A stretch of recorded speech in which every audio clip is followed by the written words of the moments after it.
और जो पहली अंडर वाटर मेट्रो रेल सेवा का शुभारंभ प्रधानमंत्री ने किया है।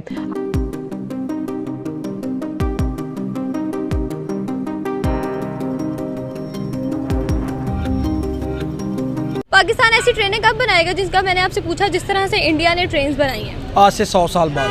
100 साल बाद जी। जब पूरा पाकिस्तान फना फैला नहीं, जब क़यामत आएगी ना, क़यामत से 2 दिन पहले ये सब कुछ बन जाएगा। I feel very excited because I am very glad to meet our honorable Prime Minister and travel in the underwater metro. Bharat के अंदर जो चीजें चल रही हैं अमेजिंग, और मैं हमेशा ये कहता हूँ कि इस वक्त वाकई ही भारत जो है दुनिया की नजरों में है। ये कटोरा दोबारा उठाना पड़ेगा, भिखारी हमारी हुकूमतों को दोबारा बनना पड़ेगा। और अब तो अवाम भी गुस्सा करते हैं, वो कहते हैं कि ये हमारे नाम पे पैसा लेते हैं एंड देन खाते हैं। आप जो नई गवर्नमेंट है उसको कैसे देखते हैं? क्या ये भिखारी रहेंगे या कि आपको लगता है कि हम टफ रिफॉर्म्स करके एक नया रास्ता जो है वो निकाल सकते हैं मुल्क के लिए? बात करते हुए देखिए आप प्रधानमंत्री नजर आ रहे हैं। खुद उन्होंने जो वहां छात्र थे उन्हें पास बुलाया और बिठाया, और उनसे जिस तरह से एक अभिभावक बात करता है उस तरह से प्रधानमंत्री बात करते हुए, खुलकर बात करते हुए नजर आ रहे हैं। और जिसे अंडर वाटर ट्रेन कहा जाता है, क्या समझते हैं कि कितना बड़ा इनिशिएटिव है इंडिया के लिए? देखें जी, उनके लिए तो बड़ा नहीं है, हमारे लिए बहुत बड़ा है। उनके लिए इसलिए बड़ा नहीं है कि उन्होंने बहुत सारी चीज़ों को अचीव किया है, और अगर आप 2 लफ्ज़ ही पूछें तो एज ए नेशन हम उनसे बहुत पीछे हैं। हम अगर ये भी ना सीखें तो हम फिर क्या सीखेंगे? वो साइंस की एजुकेशन में इंडिया इतनी दुनिया में अभी छा गया है। ये तो जब इंडिया आज़ाद हुआ था तब से ये ITs बनने शुरू हो गए थे। जो इंडिया की, तो इंडिया दिन ब दिन तरक्की करता जा रहा है। कभी मेट्रो लॉन्च कर रहा है अंडर वाटर, कभी ट्रेन लॉन्च कर रहा है। अब इन्होंने एक मेट्रो लॉन्च की जो अंडर वाटर चल रही है, इस पर क्या कहेंगे आप? मैम देखें, तरक्की तो वो बिल्कुल कर रहा है। जय हिंद दोस्तों, बधाई हो सभी भारतीयों को कि भारत को उसका पहला अंडर वाटर मेट्रो ट्रेन मिल चुका है। जी हाँ दोस्तों, प्रधानमंत्री नरेंद्र मोदी जी ने कोलकाता में पहले भारत के अंडर वाटर मेट्रो का उद्घाटन किया, हरी झंडी दिखाई, और साथ ही साथ अंडर वाटर मेट्रो में सफ़र भी किया। और बच्चों के साथ उन्होंने हंसी खुशी से बातें करते हुए बहुत ज़बरदस्त दृश्य सामने आए, जब बच्चों के साथ वो मेट्रो में बैठे हुए थे और बच्चों को भी अपने पास अपने बगल वाली सीट पर बिठाया और उनसे बातें करते हुए नजर आए। दोस्तों बहुत खुशी की बात है। वहीं दूसरी तरफ एक दुख भी हुआ कि जब बंगाल के विकास के लिए, भारत के विकास के लिए परियोजना शुभारंभ की गई मोदी जी के हाथों से, तो वहाँ पे पश्चिम बंगाल की मुख्यमंत्री साहिबा श्रीमती ममता बनर्जी जी को भी होना चाहिए था, लेकिन शायद किसी राजनीतिक मतभेद की वजह से वो वहाँ पे नरेंद्र मोदी जी के साथ आना पसंद नहीं करती थी और इसलिए वो नहीं आई, या क्या पता और भी कारण हो सकता है। लेकिन इसकी तारीफ इस समय पूरी दुनिया में की जा रही है, क्योंकि दोस्तों भारत जैसे लोकतांत्रिक देश में, जो कि अभी आज़ाद हुए आप लोग मान के चलो अभी 100 साल भी नहीं हुए, और वहाँ पे अंडर वाटर मेट्रो चलाना बहुत बड़ी बात है। और क्योंकि हमारी पॉपुलेशन भी बहुत ज़्यादा है और हम बहुत पिछड़े भी थे, टू बी वेरी ऑनेस्ट, इतनी बड़ी आबादी होने के बाद भी आज से 10 साल पहले हमारी अर्थव्यवस्था 10वें 12वें नंबर पे थी। तो ये बहुत बड़ी बात है और बहुत बड़ी अचीवमेंट है बदलते हुए भारत। ज़बरदस्त बात है कि इंडिया ने एक ट्रेन बनाई है जो कि पानी के अंदर चलेगी। सबसे पहले तो ये हमारे लिए शौक बात है बहुत ज़्यादा कि इंडिया हमारे साथ आज़ाद हुआ था, पाकिस्तान और इंडिया इकट्ठे आज़ाद हुए थे।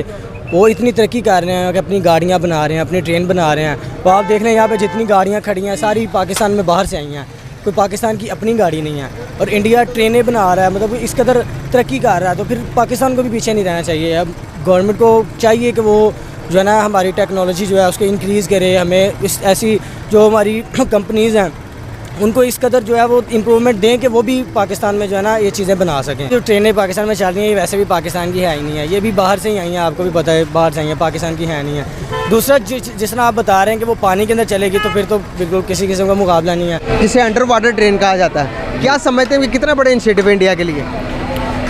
देखें जी, उनके लिए तो बड़ा नहीं है, हमारे लिए बहुत बड़ा है। उनके लिए इसलिए बड़ा नहीं है कि उन्होंने बहुत सारी चीज़ों को अचीव किया है, और अगर आप 2 लफ्ज़ ही पूछें तो एज ए नेशन हम उनसे बहुत पीछे हैं। आपका सवाल था इंडिया की अंडरग्राउंड ट्रेन, तो इसको तो कंपेयर ही ना करें ना। वो एज ए नेशन हम उनसे बहुत पीछे हैं, वो लोग बहुत आगे हैं। मैं चंद साल सऊदीया में भी रहा हूँ, तो मैंने हमारे उनका जो इखलाक का ग्राफ है ना वो देखा है। हमारे जो पाकिस्तानी हमारे लेफ़्ट राइट पे होते हैं ना, वो जुगतबाजी के एदा मुँह वेख, एदी भैन इस तरह, एदी माँ इस तरह, तो इंडियन कहते हैं कि यार ये आप हंसी मजाक कर रहे हो कि ये जो इस बंदे ने इसकी माँ बहन को बात की है, एक हुज्जत की है, तो ये आपका मजाक है। तो हम शर्मिंदा हो जाते थे। तो वो कहते थे कि नहीं भाई आपका ये लेवल है, कि आप लोग अपनी बातों में जो मजाक भी करते हैं, जुगतबाजी किसी के मुंह पे करते हैं, किसी की माँ बहन को करते हैं, आप खिलखिला के हंसते हैं। तो आया कि उसने मुझसे सवाल किया कि ये जो एक आपके ड्रामाज में जुगत होती है, ये चीज़ें हैं, तो इखलाक का ये मेयार था कि वो हैरान हुआ कि यार ये आपका मजाक है, हंसी मजाक है। तो ये लेवल है। और वो डॉक्टर साहब, वैसे आपने बात की, हम क्वेश्चन कर रहे हैं कि हम कौन हैं, आपने कहा हम कंफ्यूज हैं।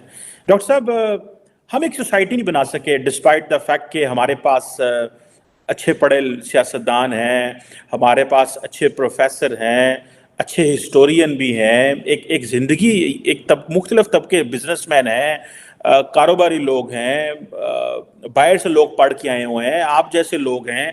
हम क्यों नहीं, क्या हम सेक्टेरियन डिवाइड की वजह से, क्या क्लास डिवाइड की वजह से, absence of coherent political system, democracy ना होने की वजह से, या कि हम अपनी रूट्स को ऑन नहीं करते इस वजह से?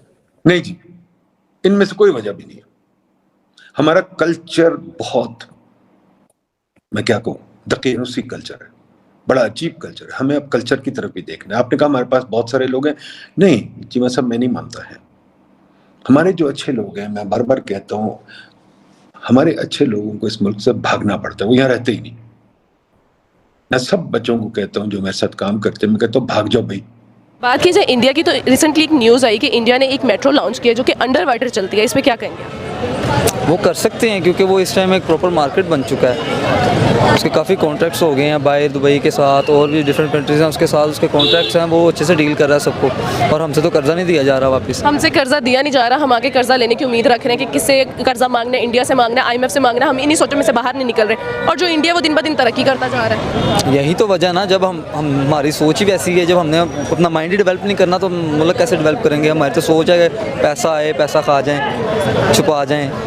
वही जब जाहिर सी बात है, एक निज़ाम है हमारा मुल्क है, वो जाहिर सी बात है पैसे से चलना है। जब हमारे जो हुक्मरान हैं, जो भी जिनके भी अंडर है सारा, वो जो पैसा खा जाएंगे तो क्या आएगा? अभी आपने कहा जो इंडिया है उसके कॉन्ट्रैक्ट हो रहे हैं दुबई से और भी बहुत सी कंट्री से, पाकिस्तान के क्यों नहीं हो रहे? पाकिस्तान में क्यों नहीं कोई कंट्री इन्वेस्ट कर रही?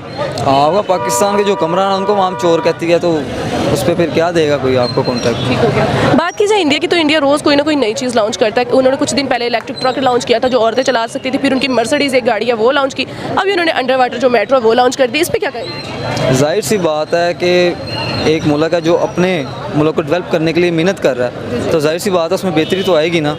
अब जब यहाँ पे उन्होंने कुछ करना ही नहीं है, घर बैठे रहना है, कुछ सोचते नहीं है इसके बारे में, तो कैसे डेवलप होगा? मौजूदा हुकूमत को क्या पैगाम देना चाहेंगे? इन्हें क्या कहूँगा, बस यही सुधर जाओ और क्या। जो इंडिया की, तो इंडिया दिन ब दिन तरक्की करता जा रहा है। अभी रिसेंटली न्यूज़ आई कि इंडिया ने एक मेट्रो लॉन्च की जो अंडर वाटर चलती है, इस पर क्या कहेंगे आप? इंडिया जो है वो हर फील्ड में हमसे आगे जा रहा है, ठीक है।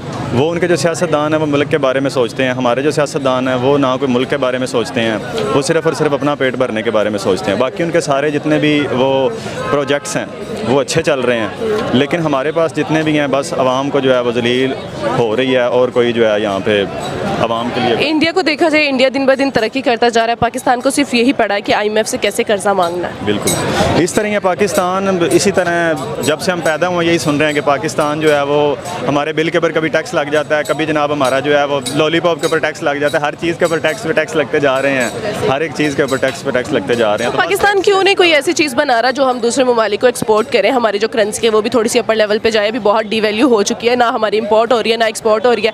तो दोस्तों, प्रधानमंत्री नरेंद्र मोदी जी के नेतृत्व में ये जो अंडर वाटर मेट्रो सेवा शुरू की गई है, अभी तो ये सिर्फ पश्चिम बंगाल में की गई है, आने वाले समय में ये कई और जगहों पे भी शुरू की जा सकती है।